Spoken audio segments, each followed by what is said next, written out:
Hello everyone, hope you're all fine. Today I'm very excited to show you how I created this project. So if you're new to Blender and you want to learn car animation, this tutorial is made for you.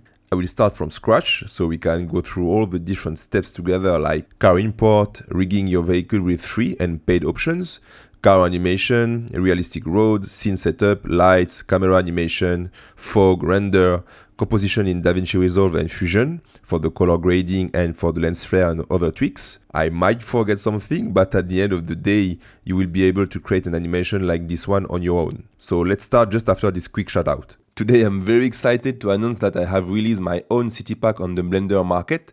I designed this pack for Blender users with low-end computers and users who want light assets for their animations and still compositions.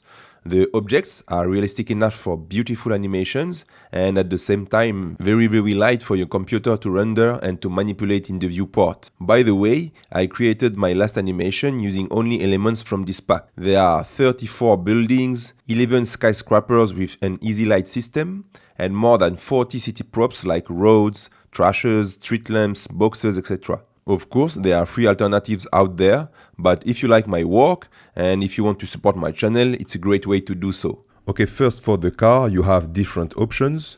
You can check this video where I show how to get free cars, or you could use the transportation add-on, for example. It's the one I mainly use for my projects because it contains 78 vehicles. The link will be in the description. Or you can simply download my C63 ANG for free. It's the one I'm using in this animation. Okay, in Blender, let's delete the cube and the light. So you select those and you press delete on your keyboard. And now I'm going to create a new collection for the car. So here you press this little icon for the new collection. And I will name it C63. To import the car, you go on File, Append. You look for your model. So mine is here. You go in Object. Press A to select everything and you click on Append. Okay, because we don't need this rig anymore, let's delete this. So you select the rig and you press delete. And now let's delete also all the objects starting with WGT. So you select everything and you press delete.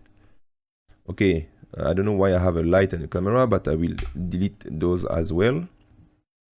Normally you should have a body, the brakes and the wheels, 4 brakes and 4 wheels. Now let's just press N on your keyboard and you select here the body and you go in item just to check the height. So the correct dimension of C63 is 1 meter and 44 centimeters height. So let's select everything and you press S on your keyboard to scale it until you have 144 to have the correct dimension. Okay, perfect. Now let's take care of the rig. For this project I used the RBC add-on, the Pro version, but the good news is you also have a free version that you can use to follow along and to animate your cars. As you know, I love car animations and this add-on is really a time saver for me. Everything is automatic, that's crazy. You can rig your car with one click and I'm going to demonstrate that in a few seconds.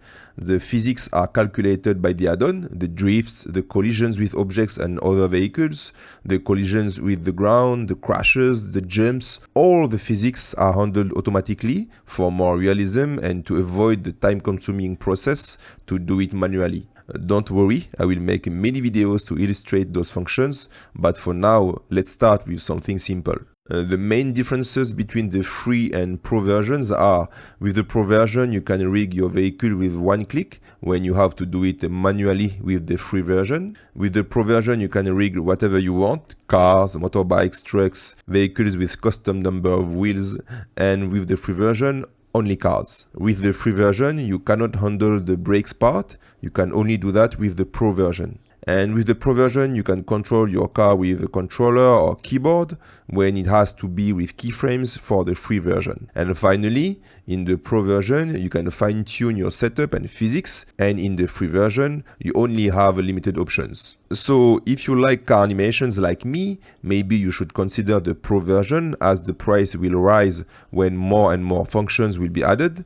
It's also a great way to support my channel and the artist behind this add-on. Or, if you just want to animate your car with a perfectly working rig, you can go for the free version. Okay, so you download the add-on, you go in Edit, Preferences, Add-ons, and you click on Install. Then you search for the file you just downloaded. So it should be named RBC if you have the Pro version, or if you have the free version, it should be named free somewhere. So you click on the file and you press Install Add-on. And then you just have to be sure that the add-on is activated with this little checkbox. Now, if I press N on my keyboard, you should have the RBC add-on installed. Okay, first, let me show you how to install the rig when you have the Pro version. Here, you select your body part, then you press Ctrl on the keyboard, and you select the different wheels, the 4 wheels. With everything selected, first you press 1, and you have to be sure that the car is facing towards you. If it's the case, here in the drop-down list, you select Quick Rig, and you just press Quick Rig. And that's it, the rig is installed with only one click, as I told you. We still have to deal with the brakes, but if you want to see an animation, here in Drive I just put 8 for example, and I press spacebar, and as you can see, my car is moving. The rig is working fine. Okay, now let me show you how to do that when you have the free version. Okay, for the free version, you only have the car option. First, you select the collection where you have your car, and you click on Add Rig. Okay, cool. So now the rig is here, RBC add-on. You go in the RBC rig section with in the setup menu. So here I'm gonna select the body, for example, and I click vehicle body to tell the rig that this is the body, and you do the same for the front wheel. So here the front wheel, and I will say that's the front wheel. Back left, front right, and back right. And when you have selected all the different parts, you click on Generate Rig. And that's it. It was also fairly easy. Now you have the rig installed on your car. Let me see if it's working fine quickly. So here on Drive, I press 8, spacebar, and yeah, it's working fine. Okay, now let's deal with the brakes. As I told you, you can only do that in the Pro version. So you go in RBC rig, you go in setup, and in the extra tab. And here, you select the front left, for example, and you just have to press this plus icon to say that it's the front left, and you do the same for the 4 brakes. And that's it. You have attached the brakes to the rig. And to see if everything is working fine, you go in Control here, and you put a value in Drive, for example 8 or 10 or whatever. Not whatever, but maybe 10, and you understand why in a few minutes. Okay, and you press spacebar. And now everything is working fine, and the brakes also. And guys, you see how easy it is to use this rig. We just install the rig, and the wheels are already animated, and it's the same for the steering. I will show you that. So maybe let's add a value in steering, maybe 0.5, just to give it a try. And I press spacebar, and as you can see, everything is automatically animated. The steering and the wheels rotation. And I can't resist to show you that very quickly, but if I want to create a drift for my car, here in the drive section, I just put a value, for example, of 40. It's a relatively high value, and I press spacebar. And as you can see, my car is already drifting, is automatically drifting. So now all we have to do is to play with those values to get the effect that we want.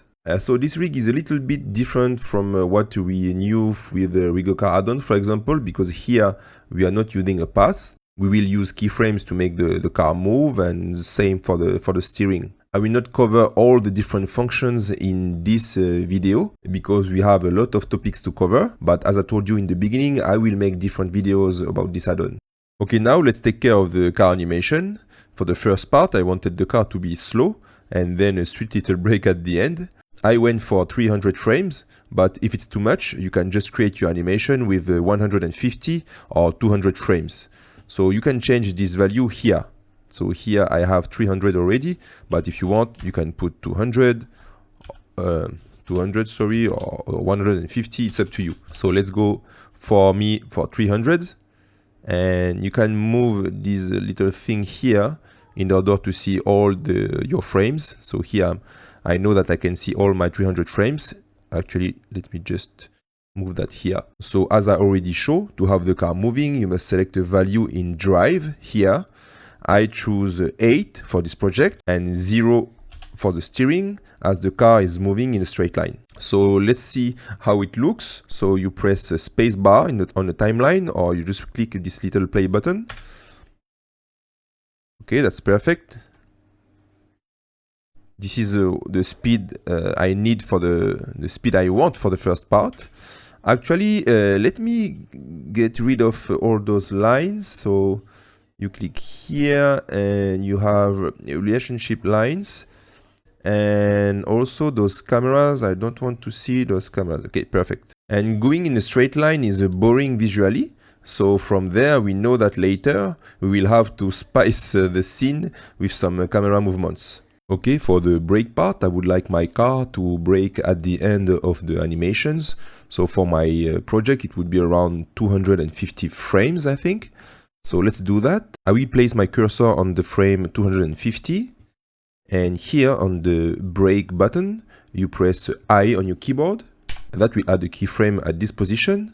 But of course, I didn't press the brake button, so it means that here, from 0 to 250, the car will move, and then at 251, I would like it to brake. So I will press the brake button here and press I again. So there are 2 keyframes, one at 250 with the brake not activated, and one at 251 with the brakes activated.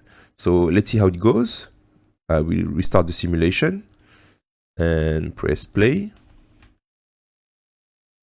And now it should brake. Perfect. This is exactly what we want. Once again, according to the project, you can move those keyframes wherever you want.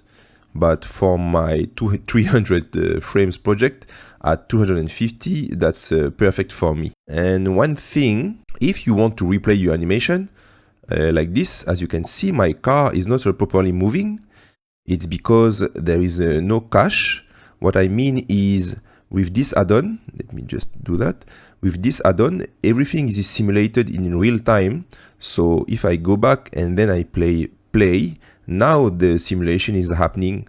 But if I try to move my cursor, nothing is moving because there is no simulation. So if you want to have the simulation in cache, what you have to do is to press this button, record cache. So I will do that just to show you. So record cache when you have, and you should do that only when you're happy with your simulation. So I go back in the frame number 1 and I play the animation, and it will record every frame in cache. And let's go until the end. And it's okay if it's looping like that. But now you have everything in cache and you can move your cursor to see your animation. And once again, let's test. Let's see. Yes, one more thing. If you're new to Blender, when I select an object, for example, I was like this, and I want to focus my camera or the viewport on the car, for example, I just press an object here, and on your keyboard, you press numpad period. So it will zoom on the object you want to focus on. And it's the same here. If you have this object, you can press numpad here and it will zoom on this object in the different layers in the object list. Okay, so let's look at the brake animation. Wow. So you saw that all the physics, all the calculations are happening here. You know, the car is moving, there is this little animation, and it's incredible because, trust me, we used to do that manually every frame. You can check my other tutorials if you want, if you don't trust me, but with this add-on, everything is automatic. That's great. The realism of the animation is great. All the physics are calculated automatically. And by the way, as I told you, if you don't like how the car is braking, of course you can play with the brake strength, but also with the setup of the car here in tuning, you can play with the suspensions, the wheels, the physics, etc. I will not do that in this video because I think it's already good looking, but I will try to talk about those functions in another video. Okay, but for now, the default values are perfect for the animation. So as you can see, guys, the animation part was fairly easy, but we will add some bumps later to make it more interesting. But for now, let's focus on the road. For the road, if you have my asset pack, you could use one of the road already available. If it's not the case, let's create one together. So to create the road, first you click on collection, because I would like the road to be there. And you press Shift A on your keyboard, mesh and plane. Let's press numpad period again. And the plane is here. You press N on your keyboard. And you go in item. And I would like to change the dimension of the plane. And X should be 14 meters. And Y should be 7. Okay, perfect. Now we are going to rotate this plane. So on the Z axis, you go for 90 degrees. Okay, great. Let's go in shading now. So here you go in the shading tab. And actually, let's hide the other ground. So let me go there.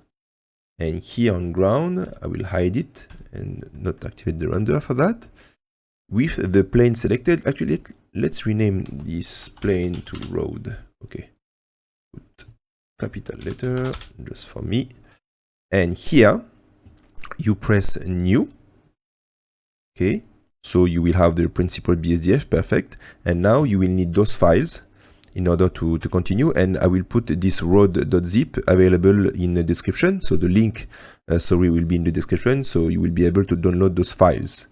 Okay, for the road, we will need 3 files. We will need the road base color. So here, you just drag and drop the image here in the shader editor. And we will need the normal. And we will also need the roughness. Okay, we only need those 3 files. Okay, go back in Blender. For the base color, we can plug directly the color to the base color. Okay, cool. And we can do the same for the roughness. So color to roughness.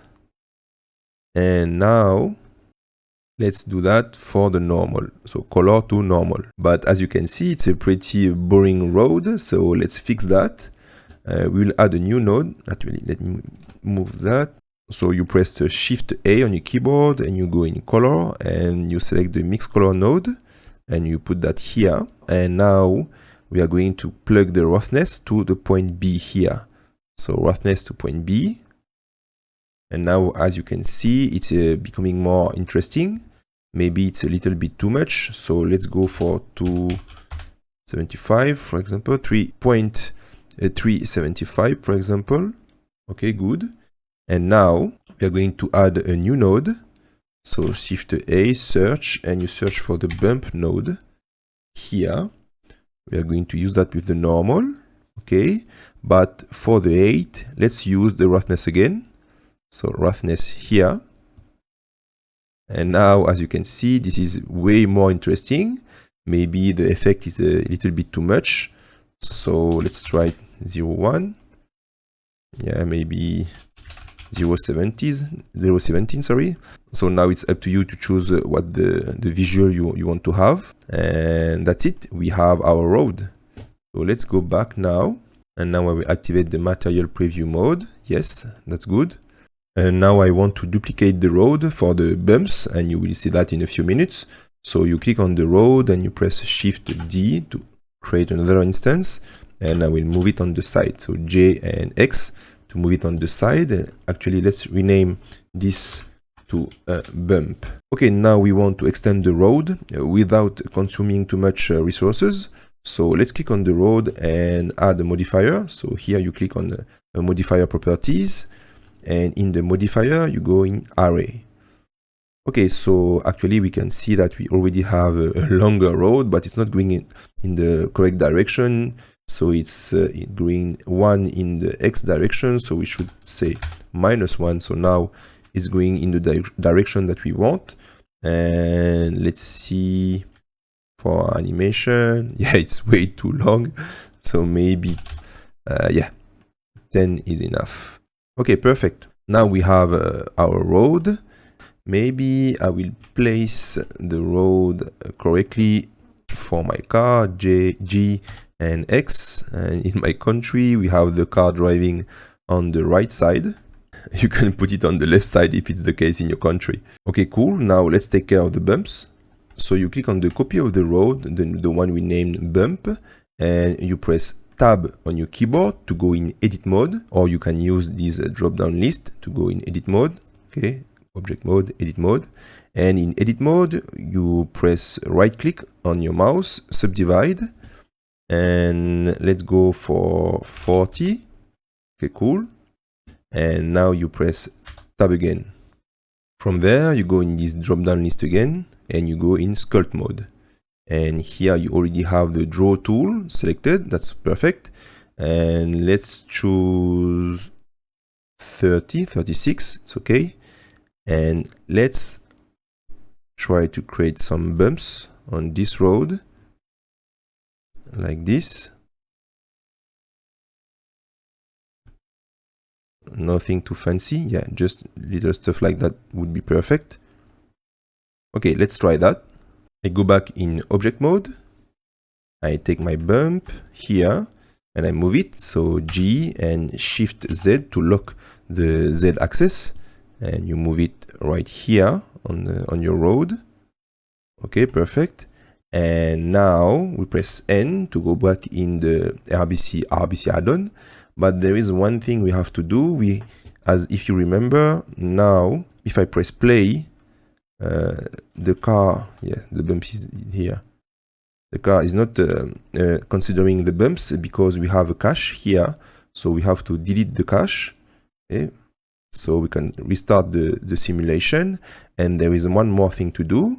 When you have this bump, we have to say here in the add-on, in the RBC collisions, we have to say that this bump is a passive collision object. So we click on passive collision like that. And now the car will correctly react to this bump. So let's test that.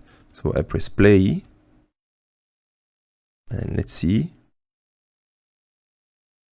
Yes. Okay, so there is one thing.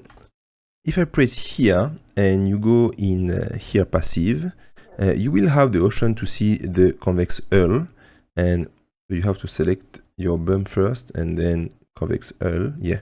So here you can see what is the object that the car is considering, and it's not very accurate. If we want it to be more accurate, we can go for mesh. It will be much longer for the add-on to calculate, but it will be more accurate. So let's test that with a mesh. And now, as you can see, it's it's way better for the collision.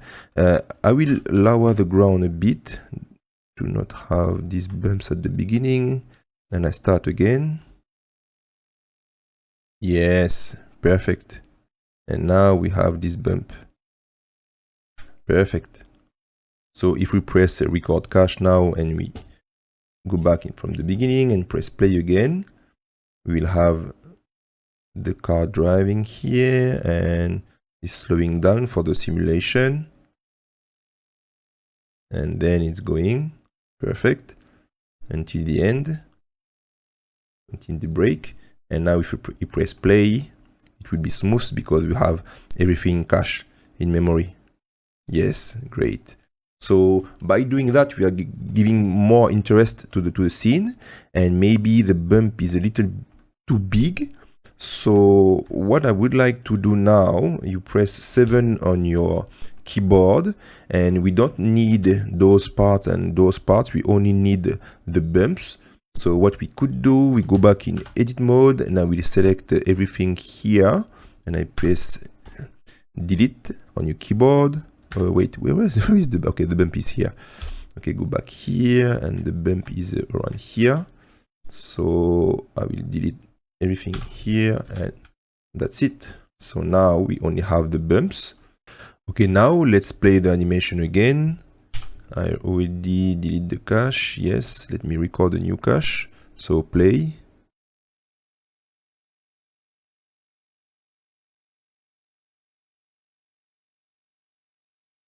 Okay, perfect. Let's see that in real time now.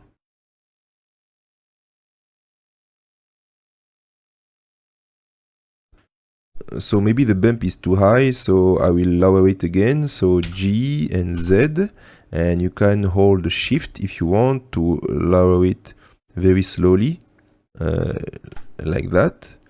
And let's delete the cache and play. Yes, I like it like that. Yes, it's a good example because I forgot to press record cache. But as you can see here, I have this yellow line. It means that it's already in cache. So instead of playing it again, I can just say record the current cache. So I press this button current. And now, as you can see, it's red because it's in memory. So if I play the animation, it will be in real time.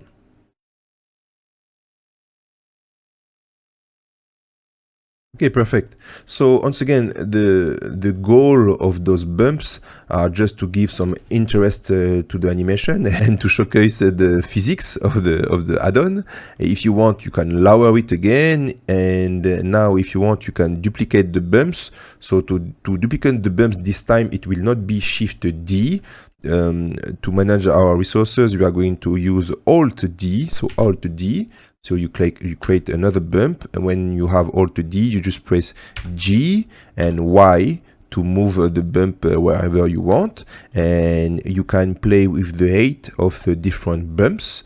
Okay, so Shift and Z to move on the Z axis, and you press the Shift button and you move at the same time in order to move slowly. And it's up to you now. Maybe you can put 10 bumps or 2 bumps or 1 bumps.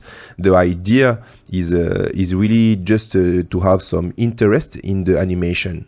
Just don't forget that it's a road. It can be damaged, but it can't be a 4-wheel drive. It's a C63 AMG. Don't create bumps like little mountains. It's just bumps. So now it's your creation. It's up to you to create as many bumps as you want in your scene for this first part.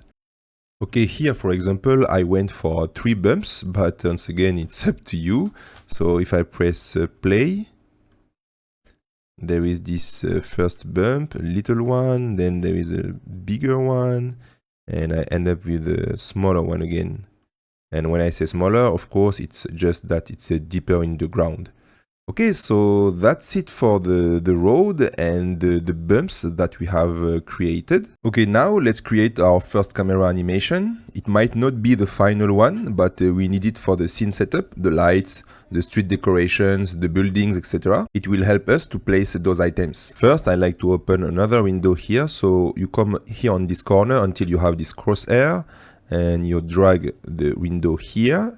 In this screen, you press 0 on your numpad to have the camera view. Let's press N to clean everything. And here I will remove this and this to have a clean view. Let me press N and go in view. Yes, I'm not, the camera view is not ticked yet, so that's good. And I'm also going to press T to remove this. And you press Control and middle mouse button, and you move up until you have this view.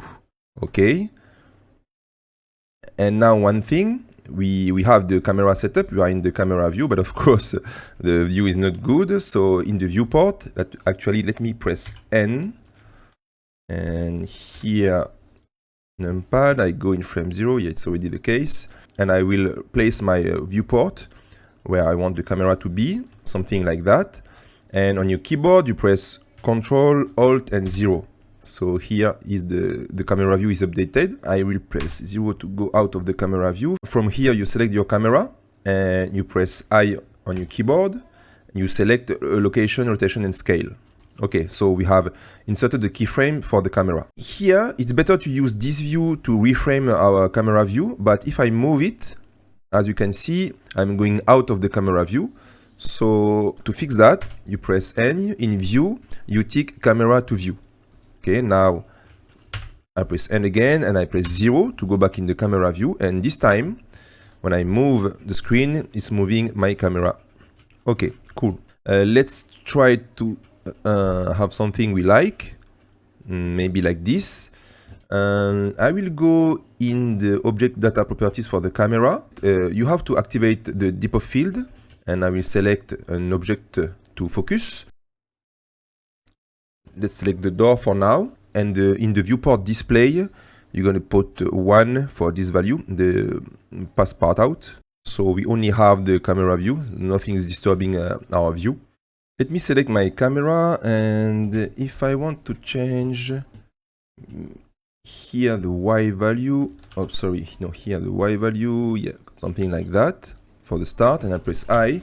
If you don't want for Blender to ask you every time for the keying, you just go here in keying, and active keying set, you set it to location, rotation, and scale. So now with my camera selected, if I press I again, it's creating a new keyframe. Another thing is, actually we also see the keyframes for the brakes. That's not good for our view, it's a little bit confusing. So you're gonna press on this little arrow here, okay? You're gonna have summary, and we only want the camera keyframes. So here in the search box, you type CA, so for camera, and you will only have the keyframes that concerns the camera.